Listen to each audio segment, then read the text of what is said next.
Hello，大家好啊，樂雅詞專業 Will 啊，咁今日嚟咧就係嚟睇黐遠池嘅。咁呢個裝修單位咧，咁舊底咧就即係發展商嘅，咁業主咧就冇拆過廁所啦，咁就係拆咗個櫃想換咗佢，咁但係咧拆咗之後咧，業主又即係加多咗啲配件啦，咁就新做咗條喉。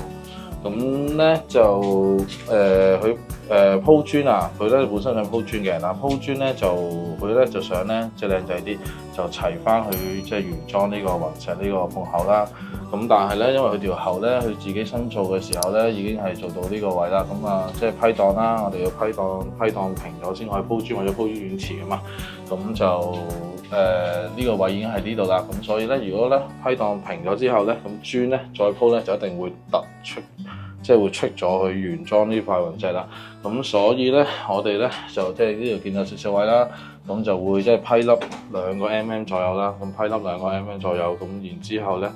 遠池咧又係2個 mm 噶嘛，咁咧就可以即係做翻呢一幅位，咁就即係齊翻呢個位咯。咁我哋之後就一齊睇睇我哋個施工係點樣去做。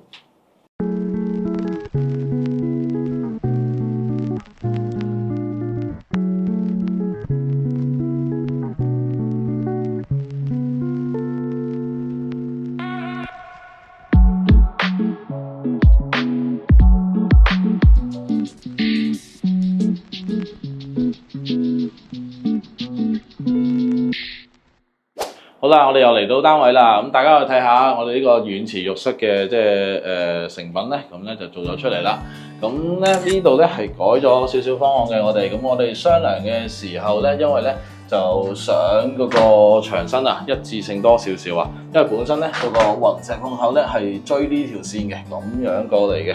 咁因為咧上直望嘅時候咧，咁就即係唔會話呢度一致，跟住呢度一致咁樣兩樣唔同嘅顏色，咁所以咧最後咧就即係成幅黐晒啦。咁本身我哋係咧個牆批檔嘅時候咧係批粒2個 mm 去就翻個雲石鳳口嘅，咁最後咧我哋就即係都係批翻平佢啦，咁就即係成幅黐咯。咁另外就係其實即係遠池施工嘅時候咧，即係譬如開啲掣位啊，或者係龍頭啊、出水位啊等等嗰啲位置咧，其實都係同做瓷磚差唔多嘅啫。咁佢就會更加方便少少啦，就會喺即係背面嗰度，即係度準個位背面，咁啊要用戒刀戒，然之後篤穿佢，咁就搞掂噶啦。咁就另外咧，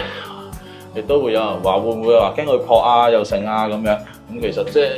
就咁去玩下佢啦、敲下佢啦，真係真係幾實淨嘅。咁就學呢個月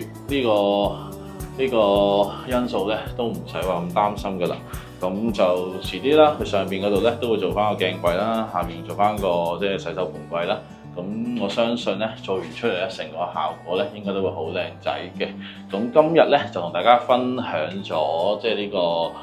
遠池一個施工嘅即係一個小成品啦。咁大家又覺得靚唔靚咧？咁就可以俾個 comment 我啊。拜拜。